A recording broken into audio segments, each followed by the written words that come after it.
चलिए स्टार्ट करते हैं ना। देखो, लास्ट क्लास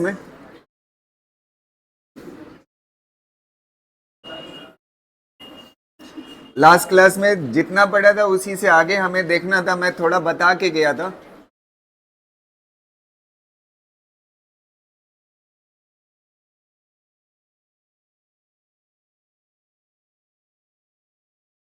ना। इतने से करंट अगर फ्लो होती है, इतने पोर्शन से,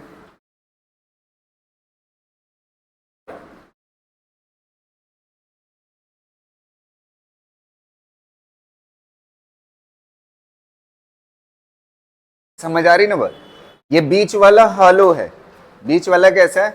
हॉलो है। और इसकी रेडियस मान लेते हैं, बड़े वाले की जो रेडियस है वो कैपिटल आर है, और जो छोटे वाले की रेडियस है वो कितना है? Small r. ठीक है। और आपको अगर पॉइंट बाहर हो, पॉइंट बाहर है, ठीक है, पॉइंट कहां पे है? बाहर है। पॉइंट अगर बाहर है तो आर बड़ा है किससे? कैपिटल आर से ना। ये जो कैपिटल आर रेडियस है सिलेंडर की, उससे बड़ा है ये स्मॉल आर ना, जिसपे आपको फील्ड बतानी है। तो मैंने आपको बताया था किसी भी तरह का सिलेंडर हो, किसी भी तरह से उससे करंट पास हो रही हो, अगर पॉइंट कहां पे है? बाहर है, तो पॉइंट बाहर होने पे मैग्नेटिक फील्ड अगर निकालना है तो इसको क्या कंसीडर कर लेंगे? वायर। और वायर के लिए मैग्नेटिक फील्ड का फार्मूला क्या होता है? B is equal to mu not upon 4 pi, और कितना होता है? 2I/R होता है।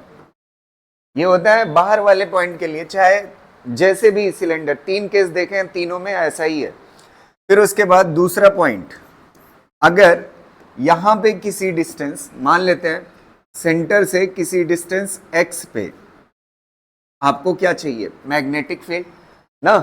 तो ये वाला बहुत इंपॉर्टेंट है। सेंटर से किसी डिस्टेंस x पे अगर आपको मैग्नेटिक फील्ड चाहिए तो B इज इक्वल टू, मैं सीधा फार्मूला बता रहा हूं, यही एक फार्मूला आपको रटना है। ठीक है, कल वाला तो जुगाड़ से देख लिया था। ये कितने के बराबर होगा? Mu not upon 2 pi I/x, इतना होगा। ठीक है। फिर उसके बाद ब्रैकेट में, ब्रैकेट के अंदर x square minus small r square divide by capital R square minus minus small r square. समझ आ रही ना बात? ये होगी फील्ड किसी डिस्टेंस x पे ना। Mu not upon 2 pi I divide by x, और ये जो x है ये सेंटर से दूरी जिस पॉइंट पे आप चाहते हो। कैपिटल आर क्या है? रेडियस है किसकी? बड़े वाले सिलेंडर की। और स्मॉल आर किसकी रेडियस है? छोटी वाली सिलेंडर की। बस ये कर लीजिए, फिर इसके बाद सोलेनॉइड दिखते हैं। 1 मिनट। और आसान करने के लिए, अगर आप चाहते हो इसके जैसा मिलता जुलता फार्मूला रहे आपका, तो आप एक काम कर सकते हैं, ऊपर 2 से मल्टीप्लाई करो, ऊपर 2 से मल्टीप्लाई करो और नीचे 2 से मल्टीप्लाई करो, कोई फर्क नहीं पड़ेगा। तो ये कितना हो जाएगा? म्यू नॉट अपॉन 4 पाई, और ये कितना हो जाएगा? 2I हो जाएगा। तो इसके जैसा मिलने लगेगा फार्मूला। समझ पा रहे हैं ना? तो और आसान हो जाएगा। आप चाहते हैं तो वैसे भी कर लीजिए। लिख दें क्या फार्मूला है? B इज इक्वल टू कितना लिख सकते हो? Mu not upon 4 pi 2I/x, और ये कितना हो जाए? X square minus r square divide by r square minus r square.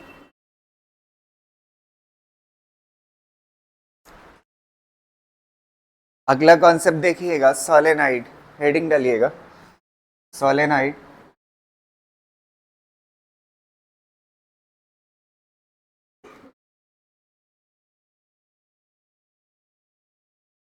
Solenoid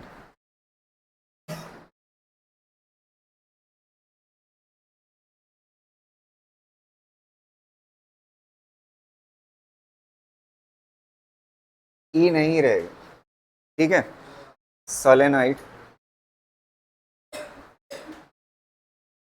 ये देखिएगा दो कॉन्सेप्ट इसमें पढ़ने हैं, एक लूजली बाउंडेड और एक टाइटली बाउंडेड सोलेनोइड। तो सबसे पहले लूजली बाउंडेड की बात करते हैं। इस तरह से आपकी नोट्स के पीछे वो जो स्पाइरल होता है ना, कुछ इस तरह से होगा, समझ आ रही ना बात, इस तरह से। ये हो गया आपका सोलेनोइड, और इससे क्या फ्लो हो रही है, करंट।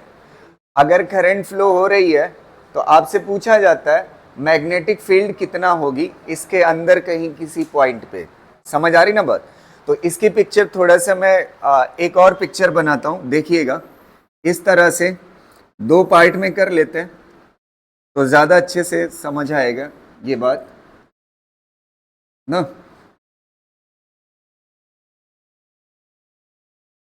इस तरह से कर लिया, यहां पे क्रॉस, क्रॉस मतलब क्या है, इधर से करंट इन हो रही है ना, और यहां पे डॉट कर देता हूं, इधर से करंट क्या हो रही है, आउट हो रही। तो ऐसे करंट चल रही, इसी का ये पार्ट है, समझ आ रही ना बात। रिंग से इधर से क्या होगी, इन होगी, तो निचले हिस्से से क्या होगी, आउट होगी। तो ये उसकी पिक्चर है ना। अब यहाँ पे कहीं पे आपसे अगर मैग्नेटिक फील्ड पूछता है, यहाँ कहीं किसी पॉइंट पे, ये वाला पॉइंट मान लेते हैं, तो ये वाला यहां से देखिएगा, ये वाला एंगल जो है यहां से इस वाली एक्सिस से, इस वाली एक्सिस से ये वाला एंगल कितना कहलाएगा, θ1 कहलाएगा। कितना कहलाएगा, θ1। और ये वाला जो एंड है, यहां से एंगल कितना बनाएगा, यहां से पूरा एंगल देखना है तो ये वाला एंगल कितना होगा, θ2। कितना होगा, θ2। और इसका फार्मूला होगा यहाँ पे, जहां पे आपको फील्ड देखना है, मैग्नेटिक फील्ड का फार्मूला होगा B is equal to mu not NI by 2 cos θ1 minus cos θ2। ये वाला फार्मूला होगा, θ1 ये और θ2 ये, समझ आ रही ना बात। तो कई जगह इस तरह से फार्मूला लिखा होता है। और इसी चीज का एक चीज आप समझिए, ध्यान से देखिएगा, मैं कलर बदल रहा हूं, दूसरी पिक्चर नहीं बना रहा हूं। यहां से ये वाला एंगल कितना है, θ1, और एक्सिस से इधर वाले एंगल को कई बार बुक क्या कह देती है, इसको कह देती है θ2, इसको कह देती है θ। तो अब आप क्या करिए, इस वाले θ2 को भूल जाइए। तो इस एक्सिस से ये वाला जो एंड है कितना एंगल बना रहा है, θ1, और इधर से कितना एंगल इस वाले एंड से बन रहा है, θ2। तो यही फार्मूला बदल जाता है, B is equal to mu not NI by 2, और यहां पे cos θ1 प्लस cos θ2, ये हो जाता है। समझ आए, जहां पे माइनस है वहां पे क्या आ जाता है, प्लस आ जाए। तो आप फार्मूला अलग अलग देख करके परेशान ना होइएगा, आंसर दोनों से क्या आएगा, सेम आएगा। जैसे मान लेते हैं मिसाल के तौर पे, ध्यान से सुनना, यहां पे θ1 30 डिग्री है, कितना है, 30 डिग्री, और θ2 जो है वो 60 डिग्री है। तो अगर इस वाले फार्मूले को यूज करते हो तो यहाँ पे θ1 कितना हो जाएगा, 30, और यहाँ पे θ2 कितना हो जाएगा, 60। आराम से सॉल्व कर सकते हो। लेकिन जब इसको यूज करोगे, इसको यूज करोगे, तो θ1 कितना होगा, 30, और θ2 जानते हैं कितना होगा, 120। टोटल कितना होगा, 180। 180 में से ये 60 निकल जाएगा ना, तो बचेगा कितना, 120। तो cos 120 की वैल्यू कितना होती है, -1/2, और एक माइनस पहले से है तो कितना हो जाएगा, +1/2, और यहाँ पे सीधा cos 60 की वैल्यू 1/2 होती है। समझ पा रहे हो ना। तो आप इस फार्मूले से चाहिए या इस फार्मूले से, दोनों से बात क्या है, सेम है। मेरे ख्याल से आपको इजी कौन सा पड़ेगा, ये वाला पड़ेगा। समझ आ रही ना बात, जानकारी दोनों रहे, उससे कंफ्यूज ना होइए, कर लीजिए।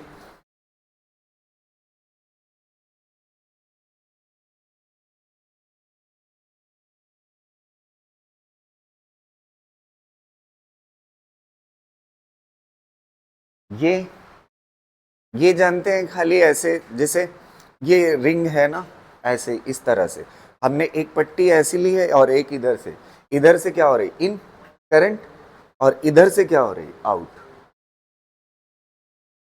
नहीं समझ आया, कैसे मैं बताऊं, आपकी ये जो स्पाइरल है ना, मुझे दीजिएगा, ये स्पाइरल है, इसकी एक पॉइंट ले रहा हूं, अगर करंट यहां से क्या होगी, इस वाले हिस्से से इन होगी, तो नीचे वाले, इसी के नीचे वाले से क्या होगी, आउट होगी। तो खाली एक लाइन ऊपर वाली बनाओ, एक लाइन नीचे वाली, बस ये दो पट्टी।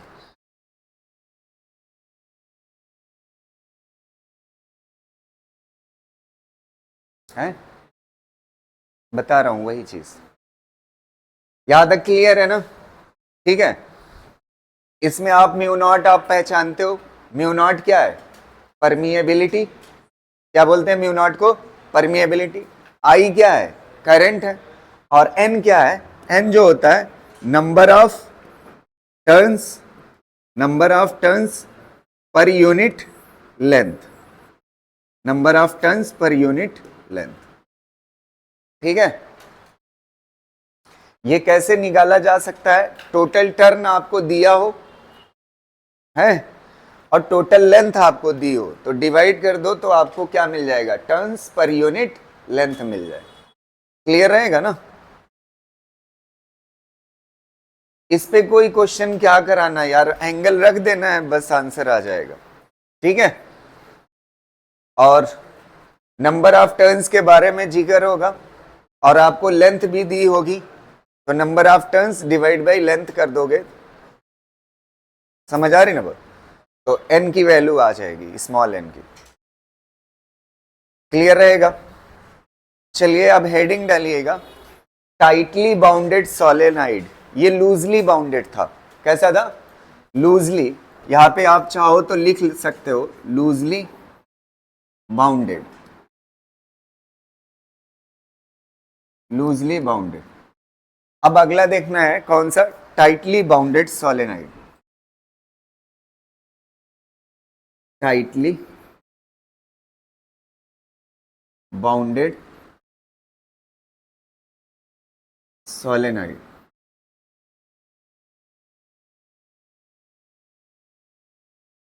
ठीक है, tightly bounded solenoid, tightly bounded में क्या होगा, पिछले पेज पे चलते हैं, यहां पे टाइटली बाउंडेड में क्या होगा, ये बहुत करीब करीब होगा ना, जैसे पेन की आपने देखा होगा, आपके पेन में स्प्रिंग लगी होती थी पहले वाली, उसमें रिफिल के आसपास, तो ये बहुत करीब करीब होगा ना, तो बहुत करीब करीब होगा, तो ये क्या कहलाएगा, टाइटली बाउंडेड, क्या कहलाएगा, टाइटली बाउंडेड। अच्छा, जब टाइटली बाउंडेड हो जाएगा, तो एक खासियत और होगी, टाइटली बाउंडेड की लेंथ बहुत ज्यादा होगी, लेंथ क्या होगी, बहुत ज्यादा, और ये जो रेडियस है, अच्छा ये वाली चीज रेडियस ही तो है, नहीं समझ आ रहा, ये वाली जो लेयर है, इसकी टॉप यहां पे देखो, एक लेयर यहां पे,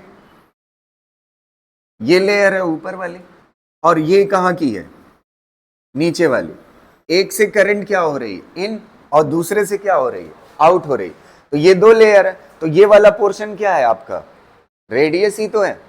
तो अगर टाइटली बाउंडेड होगा तो इसकी लेंथ बहुत ज्यादा होगी, और रेडियस बहुत क्या होगी, कम होगी। तो रेडियस जब बहुत कम होगी तो इसको और करीब करिए, जब इसको करीब करेंगे तो ये एंगल लगभग क्या हो जाएगा, और थीटा 2 भी क्या हो जाएगा, जीरो। तो अगर जीरो हो जाएगा तो कॉस जीरो की वैल्यू 1, कॉस जीरो की वैल्यू 1, 1 प्लस 1 कितना, 2, 2 से 2 कट जाएगा, b इज इक्वल टू आ जाएगा, b इज इक्वल टू कितना आ जाएगा, mu not N I.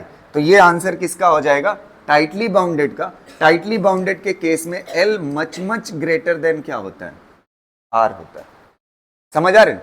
L much greater than R होगा, तो थीटा 1 बराबर होगा किसके, थीटा 2 के, दोनों किसके बराबर होंगे, जीरो के। तो b इज इक्वल टू कितना हो जाएगा, mu not N I divide by 2, और कॉस जीरो की वैल्यू 1, और कॉस जीरो की वैल्यू 1, तो 2 से 2 cancel, b is equal to कितना हो जाएगा, म्यू नॉट एन आई। इसको कर लीजिए, हाँ क्लोज होगी, रेडियस कम नहीं होगा, हम लेके चल रहे हैं कि इसका कम लिया जाएगा लेंथ के कंपैरिजन में, जो हमें पढ़ना है। ठीक है,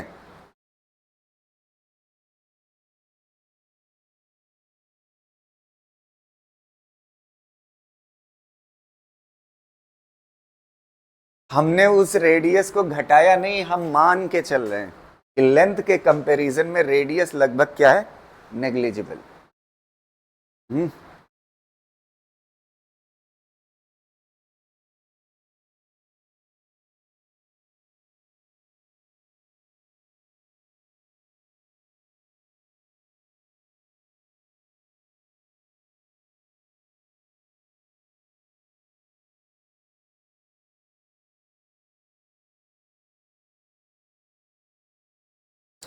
एक बात और सुनिएगा, ठीक है। अभी मैं इस बात का, ये जो जस्टिफिकेशन है, थोड़ा सा फील करिएगा, इस चीज को बढ़िया से समझिएगा।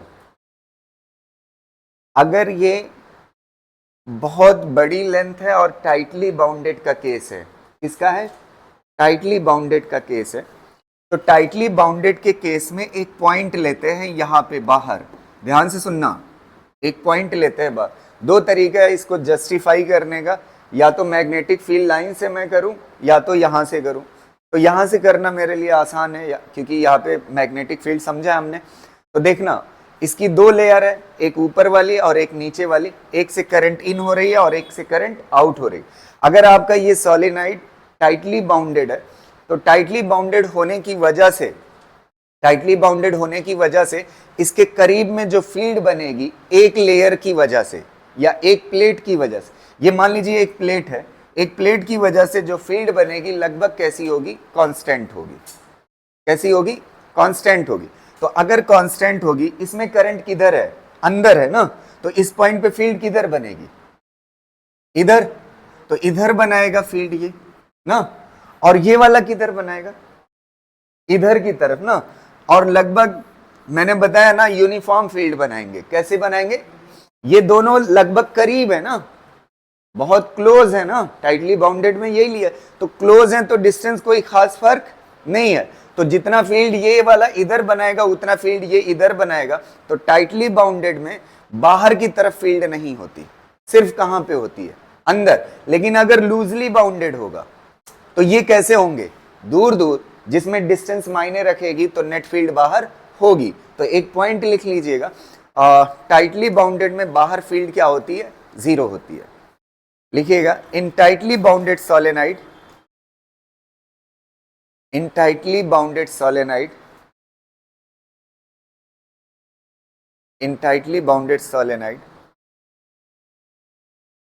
magnetic field outside the solenoid will be zero. Magnetic field outside the solenoid will be zero. Magnetic field outside the solenoid will be zero. ठीक है, और लूजली बाउंडेड में जीरो नहीं होगी। इसको लिख लीजिए,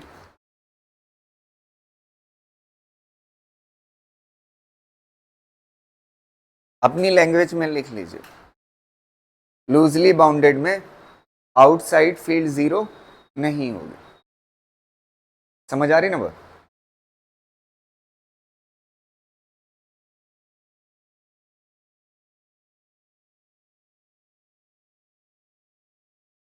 और अंदर वाली फील्ड हमने सीख ही लिया है, चाहे टाइटली हो चाहे लूजली हो। लूजली के लिए ये फार्मूला है और टाइटली के लिए mu not N I. N क्या है, number of turns per unit length. Clear रहेगा ना? इसके लिए हाँ, सिर्फ अंदर की फील्ड बताने के लिए, उसका नहीं है अपने उसमें, ठीक है। बस अंदर ही है और अंदर के लिए ये फार्मूला है, ठीक है। चलिए, यहां तक हो जाने के बाद आगे हम देखते हैं। अच्छा, अगर टाइटली बाउंडेड सोलेनाइड है, उसके यहां कहीं एक्सिस पे फील्ड देख लिया ना, अब कहां देखना है, कॉर्नर पे। कहां पे देखना है, कॉर्नर। तो टाइटली बाउंडेड के अंदर ही फील्ड कहां पे देखेंगे, कॉर्नर पे। टाइटली बाउंडेड में कहां पे देखेंगे, कॉर्नर पे फील्ड। फिर से पिक्चर बनानी पड़े, यहां पे कॉर्नर पे, ये टाइटली बाउंडेड ही है, यहां दोनों कॉर्नर पे देखना है, टाइटली बाउंडेड में, ठीक है।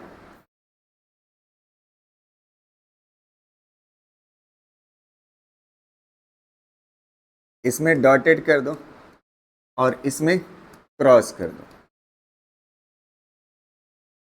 ठीक कर दिया। अब देखो मान लेते हैं इस वाले पॉइंट पे हमें फील्ड निकालनी है, तो ये वाला लाइन और ये वाला एंड, दोनों एंड की लाइन बना दी हमने। अब हमारे पास B is equal to formula क्या होता है, म्यू नॉट NI बाई 2, और क्या होता है cos theta 1 plus cos theta 2, यही होता है। अच्छा एक बात बताओ, ये वाला एंगल थीटा 1 कहां से एंगल होता है, कहां से, इस वाली एक्सिस से ना, इस वाली एक्सिस से। जब ये वाला फार्मूला यूज करते हो तो थीटा 1 इस वाली एक्सिस से होता है। अच्छा टाइटली बाउंडेड है तो इसकी लेंथ बहुत ज्यादा होगी, बहुत ज्यादा होगी तो लगभग एंगल थीटा 1 कितने के बराबर होगा, 0 के बराबर। कितने के बराबर, 0 के बराबर। अच्छा थीटा 2 कहां से लेते हो, इस वाली एक्सिस से, इस वाली एक्सिस से थीटा 2 कितने के बराबर है, 90। तो एक चीज आप देखिए, थीटा 1 cos 0 की वैल्यू 1 और cos 90 की वैल्यू 0, तो ये कितना आ जाएगा 1। तो यहां से कितना हो जाएगा, B is equal to mu not NI by 2। तो एंड्स पे फील्ड कितना होती है, आधी होती है एज कंपेयर टू अंदर। समझ आ रही ना बात। तो इसका ग्राफ भी आप बना सकते हो, अगर फील्ड वर्सेस आर ग्राफ बनाते हो, फील्ड वर्सेस लेंथ ग्राफ बनाते हो, तो एक चीज आप समझिए, ध्यान से सुनिएगा। मान लेते हैं ये सोलेनोइड का सेंटर है, एक्सिस है ना, यहीं पे ग्राफ बना दे, चलो यहां पे बनाते हैं। अच्छा ये बताओ, ये वाली दूरी एक्सिस से इधर वाली दूरी क्या कहलाएगी, L/2 ना, और एक्सिस से इधर वाली दूरी कितना कहलाएगी, -L/2, यही कहलाएगी ना। अच्छा एक चीज आप समझिएगा, इन दोनों इंड्स पे, इंड्स पे नहीं, सेंटर पे मैग्नेटिक फील्ड कितना थी, मतलब एक्सिस वाली लाइन पे अंदर कितना थी, म्यू नॉट NI इतना थी, और ये लेंथ पे कितना हो गई, आधी हो गई ना, इसकी कितना हो गई, आधी।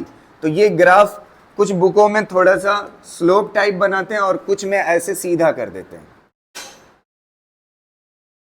समझ रहे हैं, ये 2 पॉइंट्स हो गए, समझ आ रही ना। तो L/2 पे कितना होगी, म्यू नॉट NI बाई 2 होगी ना, और इधर भी इंड पे कितना होगी, म्यू नॉट NI बाई 2 होगी, और बाकी जगहों पे कितना होगी अंदर, म्यू नॉट NI होगी। समझ है। और कुछ बुकों में थोड़ा सा ऐसे स्लोप देते हैं, थोड़ा सा क्या देते हैं, स्लोप दे देते हैं, ऐसे बनाते हैं, तो कोई दिक्कत नहीं है, उतना चल जाता है।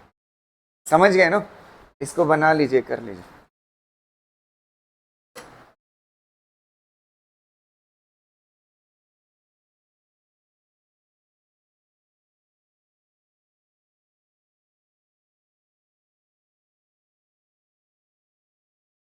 ये दोनों एंड पे वैल्यू है ना, अगर आप चाहते हो उस एंड पे भी देख सकते हो, कोई दिक्कत नहीं है। एक एंगल 90 होगा, दूसरा एंगल 0 होगा, ठीक है।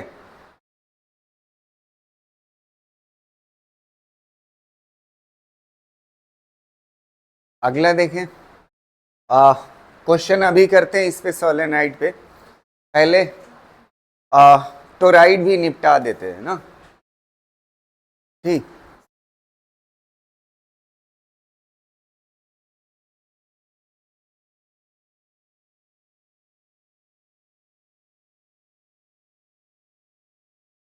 ठीक है, हेडिंग डालिएगा टोराइड, टोराइड। ये टोराइड क्या होता है ना, वो जो सोलेनाइड है ना, टाइटली बाउंडेड, उसी का सर्कुलर फॉर्म है। कैसा है, सर्कुलर फॉर्म। तो सर्कुलर फॉर्म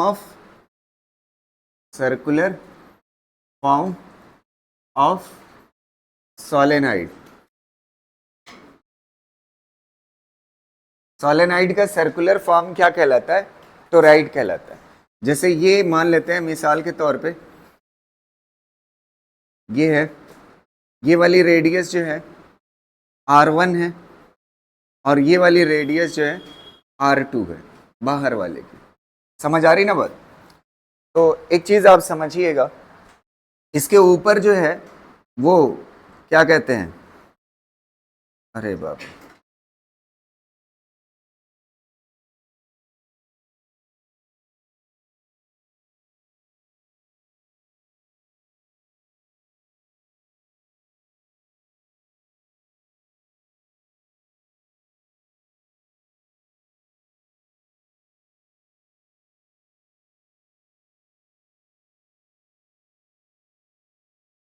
इस तरह से, ठीक है, ये लपेटा हुआ है। तो सोलेनाइड का ही कैसा फॉर्म है, सर्कुलर फॉर्म। अच्छा एक बात बताओ, ये ऐसे खोल करके ऐसे सीधा कर दूं तो क्या बन जाएगा, सोलेनाइड। और अगर ऐसे मोड़ दूं तो क्या है, टोराइड। तो अगर मैं आपसे एक क्वेश्चन पूछता हूं, एक यहाँ पे पॉइंट है, एक यहाँ पे पॉइंट है, और एक यहाँ पे पॉइंट है, और एक यहाँ पे पॉइंट है, सेंटर से यहाँ पे पॉइंट है। तो मान लेते हैं ये 1 है, ये 2 है, और ये वाला पॉइंट 3 है।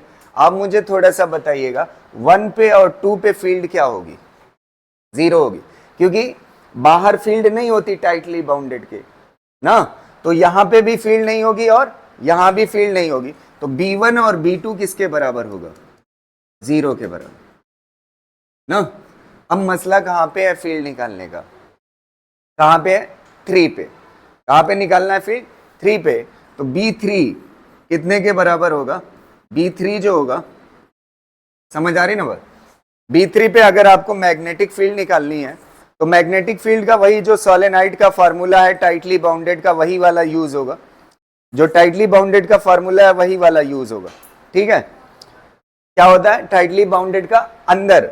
अच्छा ये वाली डिस्टेंस मान लेते हैं मिसाल के तौर पे, यहां से सेंटर से कितनी दूरी पे है, यहां सेंटर से ये जो पॉइंट है कितनी दूरी पे है, x दूरी पे।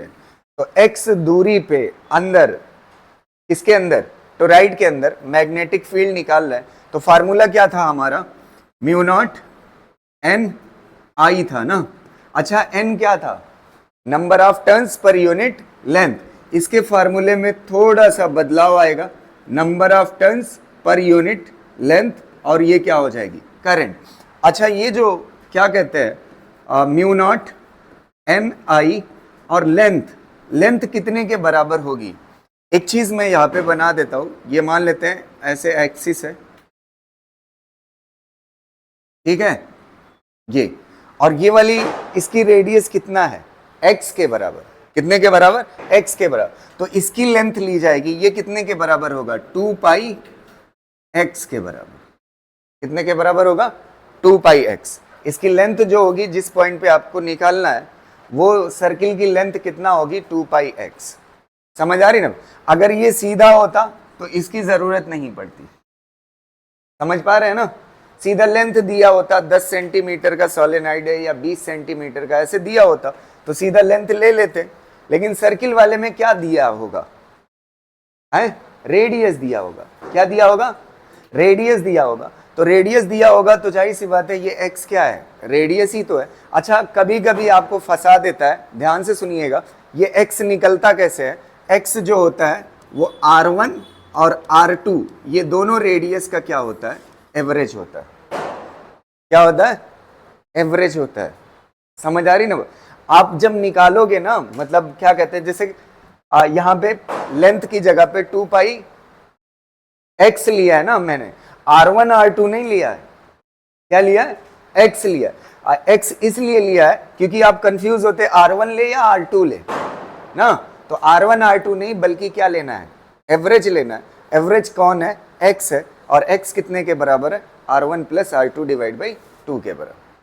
समझ आ रही ना बात, इसको कर लीजिएगा, ठीक। लिख चुके हैं भैया, हो गया। चलिए पहला क्वेश्चन करते हैं इसके ऊपर, पहले एक थ्योरेटिकल टाइप का कर लेते हैं।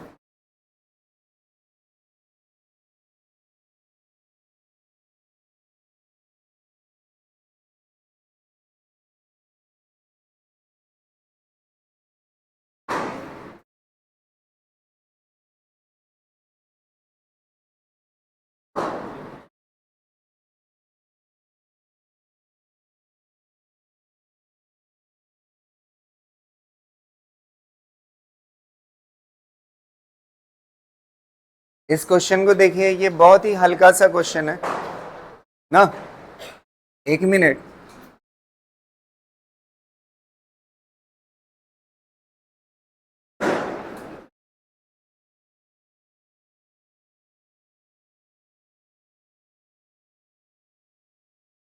ये 3 सोलेनाइड है, P Q R ना।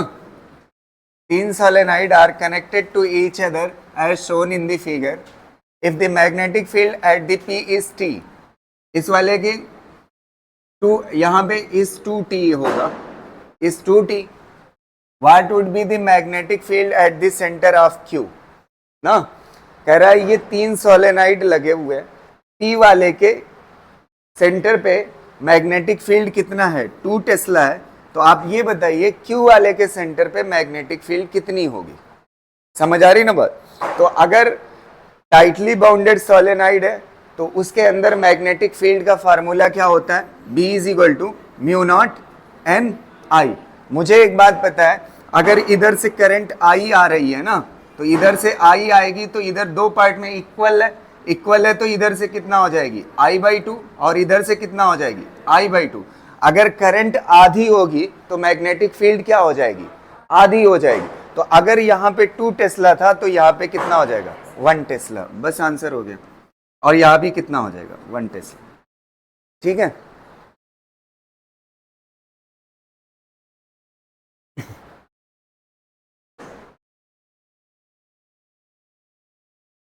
यहाँ पे एक चीज और एज्यूम कर दिया था, यहाँ से टाइटली बाउंडेड पता चल रहा था। देखिए जो बात मैंने बताई थी, assume that field due to any solenoid is confined within the volume of the solenoid. सिर्फ अंदर है, बाहर नहीं है, तो इसका मतलब टाइटली बाउंडेड।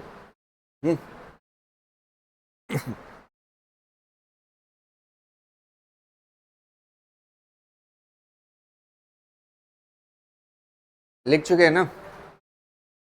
ठीक है, अगला देखिएगा। पहले इस वाले पार्ट को निपटा ही देते हैं।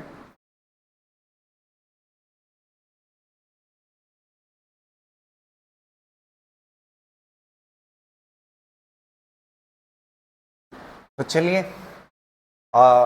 एक और वैरायटी देखते हैं। ये बहुत अच्छा क्वेश्चन है, बढ़िया से समझिएगा। कह रहा है figure shows cross section of a large metal sheet. एक मेटेलिक शीट है, carrying an electric current along its surface. The current in the strip मतलब होता है टुकड़ा। ये पूरा ऐसे शीट है, इस तरह से, जैसे ये पेपर की शीट है, इस तरह से ऐसे शीट है, ये जो पेपर की शीट है ऐसे लगी हुई है ना। और इधर से करंट इन हो रही है, इधर से, और इधर से क्या हो रही है, सामने से आउट हो रही है। समझ आए? ऐसे मान लीजिए जैसे ये क्या कहते हैं, ये जो ऐसे पेन है ना, ये वायर मान लीजिए, ऐसे पेन को बिछा दीजिए तो ये क्या बन जाएगी, शीट। इधर से करंट क्या हो रही है, इन हो रही है, और इधर से करंट क्या हो रही है, आउट हो रही है। ये जो डॉट बता रहा है ना, ये जो डॉट है ये क्या बता रहा है, करंट क्या हो रही है, बाहर की तरफ आउट हो रही है। अब कह रहा है इसके एक छोटे से टुकड़े से, छोटे से स्ट्रिप मतलब क्या होता है, टुकड़ा। एक छोटे से टुकड़े से जो करंट आ रही है वो कितना आ रही है, KDL, where K is the constant. Find the magnetic field at a point P, at a distance x from the metal sheet. ये जो शीट है इससे x डिस्टेंस पे, यहाँ पे कोई पॉइंट P है, यहाँ पे क्या बताना है, मैग्नेटिक फील्ड बताना है। तो जैसा कि इलेक्ट्रोस्टैट में हम पढ़ चुके हैं कि अगर कोई शीट चार्ज रखती है, इसमें क्या रखती है, करंट। मैग्नेटिज्म में करंट होता है। अगर कोई शीट चार्ज रखती है, क्या रखती है, चार्ज रखती है, तो उसके आसपास फील्ड क्या होती है, यूनिफॉर्म होती है। कैसी होती है, यूनिफॉर्म, जो डिस्टेंस पे डिपेंड नहीं करती। तो ऐसे ही यहाँ पे ये जो शीट है ये करंट रखती है, क्या रखती है, करंट रखती है। तो इसके आसपास जो मैग्नेटिक फील्ड होगी वो कैसी होगी, कांस्टेंट होगी, डिस्टेंस पे डिपेंड नहीं करेगी। जैसे मान लेते हैं ये डिस्टेंस x है, यहाँ पॉइंट होता तब भी फील्ड वही होती, क्योंकि फील्ड कैसी बनेगी, आसपास यूनिफॉर्म बनेगी, क्योंकि ये शीट है और इनफाइनाइटली लार्ज है, बहुत बड़ी है।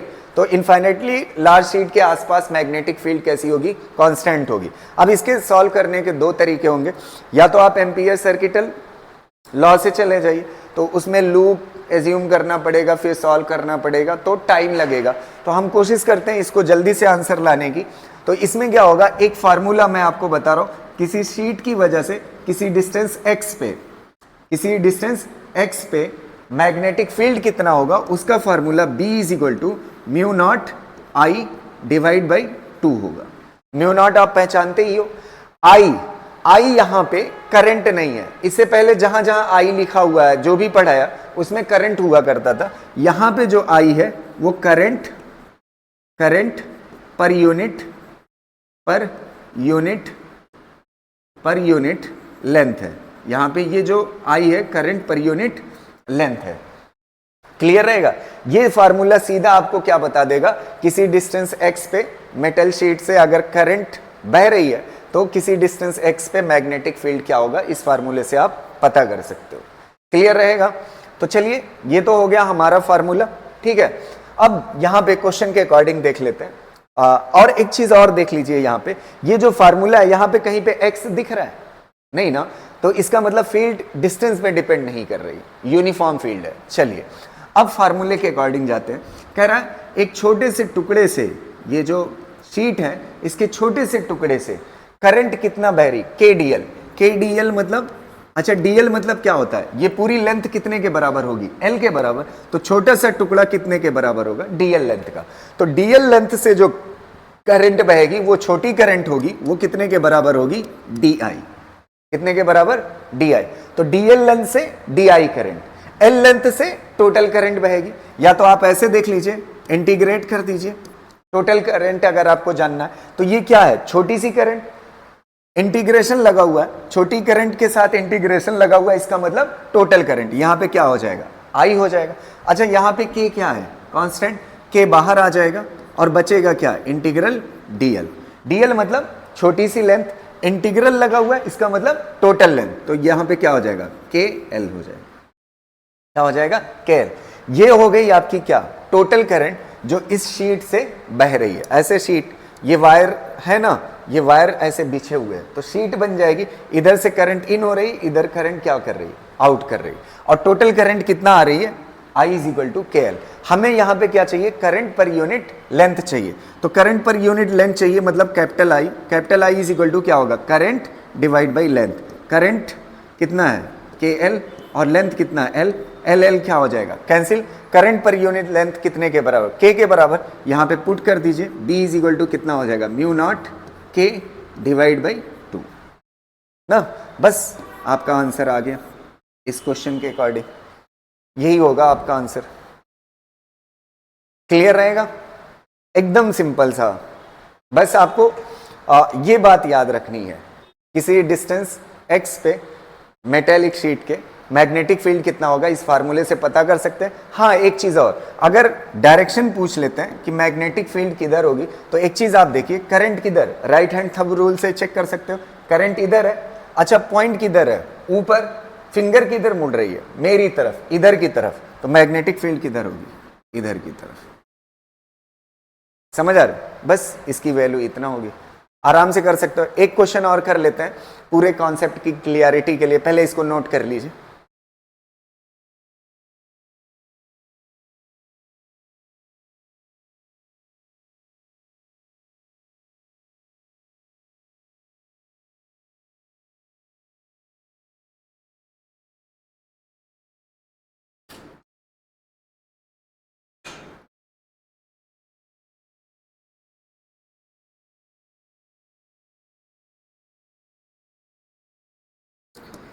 ये नीचे वाली प्लेट से करंट आउट हो रही है और इस वाली से क्या हो रही है, इन हो रही है। इस वाले से इन हो रही है ना, इस वाले से इन हो रही है और इस वाले से आउट। ये प्लेट है, उस वाले से मर्ज ना करिएगा, कॉन्सेप्ट को मत मिलाइएगा। जो मैंने उसके सोलेनाइड के लिए बनाया था ना, वो वाला नहीं है। ये दोनों क्या है, प्लेट है। ये क्या है, प्लेट है। आप ये बताइए थोड़ा सा देख करके, यहां अंदर पे, यहां अंदर, यहां पे नेट फील्ड कितना होगी, फील्ड की वैल्यू बताना है आपको, बी नेट बताना है। बी नेट कितना होगी, तो सबसे पहले आप इस वाली प्लेट की वजह से फील्ड देखिए, इस वाली प्लेट में करंट किधर है, अंदर, तो फील्ड किधर आएगी, इस पॉइंट पे हमारी तरफ ना, तो ये हमारी तरफ आएगी, तो एक फील्ड ये हो गई इसकी वजह से, और ये कितना होगी, म्यू नॉट आई बाई 2 इतना होगी। अच्छा, इसकी वजह से किधर होगी, इधर हमारी तरफ ही होगी, तो ये भी कितना होगी, म्यू नॉट आई बाई 2। अच्छा, टोटल जोड़ोगे तो कितना आ जाएगा, म्यू नॉट आई होल। समझ आ रही ना बात। अच्छा, बाहर किसी पॉइंट पे बताना होता, देखो चेक करो, इसकी वजह से किधर बनेगी फील्ड है, इधर, तो ये इधर हो गया, और इसकी वजह से अंदर, तो ये क्या हो जाएगी, दोनों बराबर है, म्यू नॉट आई बाई 2 और म्यू नॉट आई बाई 2, ये क्या हो जाएगी, कैंसिल, तो बी नेट कितना हो जाएगी, बी नेट कितना हो जाएगी, 0। समझ आ रही ना बात। तो अगर दो प्लेटें ऐसे लगी हुई हैं, एक से करंट इन हो रही है और एक से करंट आउट हो रही है, तो अंदर फील्ड होगी, बाहर फील्ड क्या होगी, 0 होगी। समझ आ रही ना बात, क्लियर रहेगा, इसको कर लीजिए।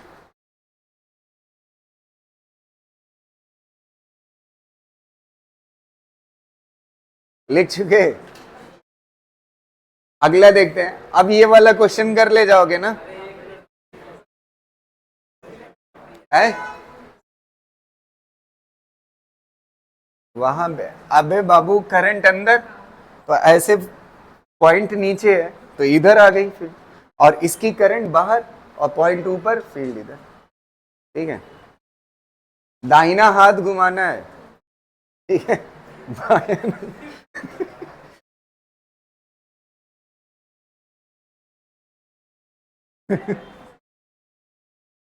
वो प्रैक्टिस के ऊपर है आपकी।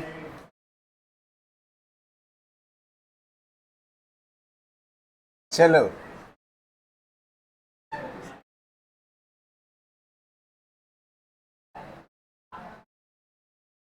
अभी 3 क्वेश्चन है यार, जल्दी जल्दी करो, तीनों होमवर्क दे देगा देखो इसको ट्राई करो, ये कुछ नहीं है, a long solenoid of 50 centimetre length having 100 turns ना, नंबर ऑफ टर्न्स दिया हुआ और लेंथ दी हुई है, carries A current of 2.5 ampere, the magnetic field induction at the centre of solenoid tightly bounded मान के चलेंगे, तो कितना हो जाएगा, म्यू नॉट एन आई। तो म्यू नॉट की वैल्यू जैसा कि आप जानते ही हो कितने के बराबर होती है, 4 पाई इंटू 10⁻⁷। अच्छा, करंट की वैल्यू कितना दी हुई है, 2.5। हाँ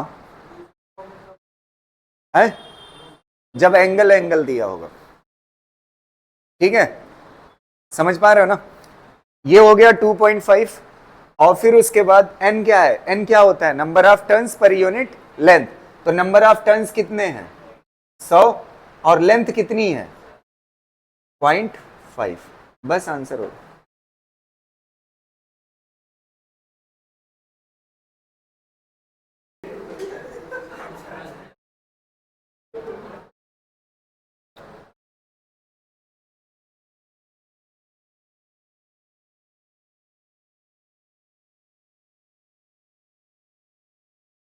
इस बार n की वैल्यू सीधा दे दी है, बस एक चीज ध्यान देना है, पर सेंटीमीटर है, सेंटीमीटर को किस में बदल लोगे, मीटर में, तब आंसर आएगा। The current necessary to produce a magnetic field of 20 milli tesla दिया हुआ है ना, मिली को भी बदल लेना, ठीक है, मिली को किस में बदल, 10⁻⁻³ से, inside the solenoid will be approx, क्या चीज पूछा है,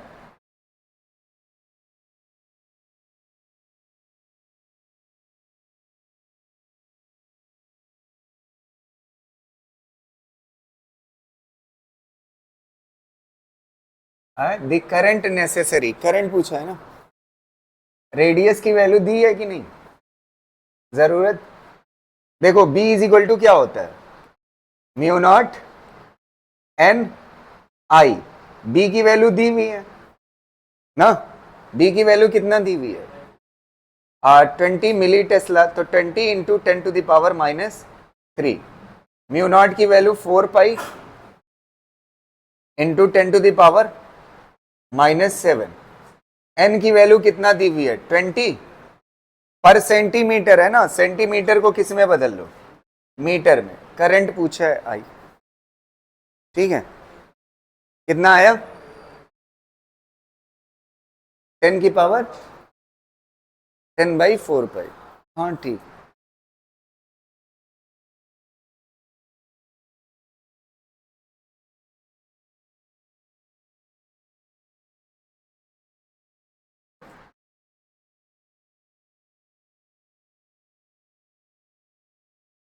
एक मिनट, 25/पाई।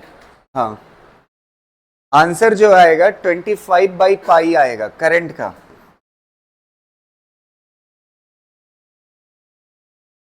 ये है, ठीक है।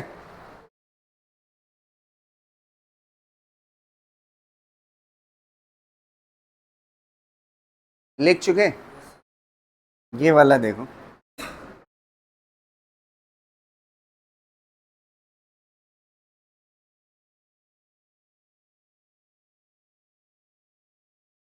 एक टोराइड पे क्वेश्चन कर लेते हैं ना, सोलेनाइड पे तो हो गया, बहुत है वो दो।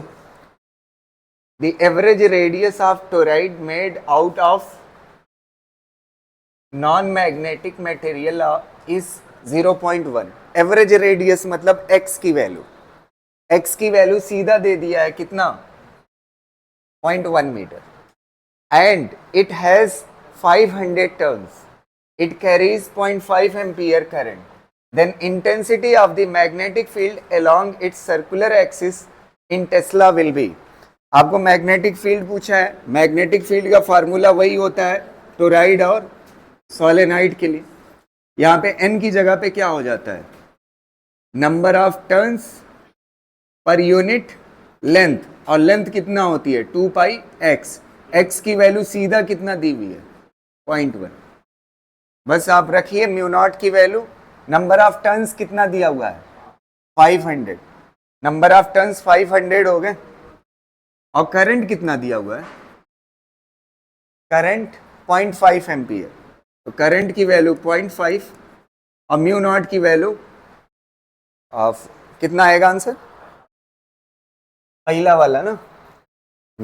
ठीक,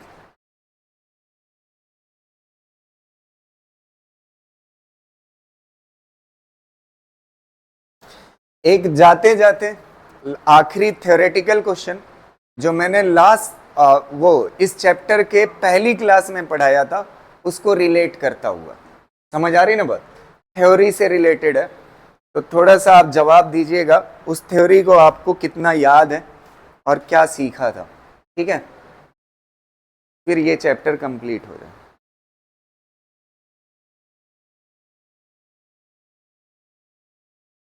चलो हो गया ना, एक थ्योरेटिकल क्वेश्चन,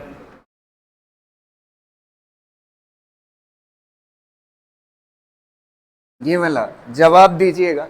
इसमें पहले मैं बता दे रहा हूं दो ऑप्शन सही हैं, कितने दो, बताइएगा कौन सा सही है दो। If charge particle at rest experience no electromagnetic force, एक चार्ज पार्टिकल है रेस्ट पे है और उस पे कोई फोर्स नहीं लग रहा है, कोई फोर्स नहीं लग रहा है, तो electric field must be zero. ये बात सही है या गलत है? पहली ही सही है बात, क्योंकि अगर इलेक्ट्रिक फील्ड होती तो इस रेस्ट चार्ज को जरूर खींचती, फोर्स लगाती, तो ये वाला सही है। मैग्नेटिक फील्ड, मैग्नेटिक फील्ड का असर रेस्ट चार्ज पे होता ही नहीं है, तो अगर मैग्नेटिक फील्ड प्रेजेंट भी होगी तो कुछ नहीं होगा, क्योंकि चार्ज किस में है रेस्ट में, तो ये वाला भी सही है। द मैग्नेटिक फील्ड में आर, अगर होगी तब भी इस पे कोई फर्क नहीं पड़ेगा, और अगर नहीं होगी तब भी नहीं पड़ेगा। और the magnetic field must be zero, guarantee नहीं ले सकते अगर चार्ज रेस्ट में है, पता नहीं कर सकते आप, चार्ज को मूव करना पड़ेगा मूव करोगे तब पता चलेगा वहां पे मैग्नेटिक फील्ड है या नहीं है। तो ये गलत हो गया। और ये वाला द इलेक्ट्रिक फील्ड में क्या मस्ट बी जीरो, समझ आ रहे, ये भी गलत। ठीक है, तो ये पहला जब लेक्चर शुरू हुआ था यहीं से शुरू हुआ था, समझ आ रही ना बात। तो इसलिए मैंने एंड यहीं से किया है, ठीक, यहीं पर किया है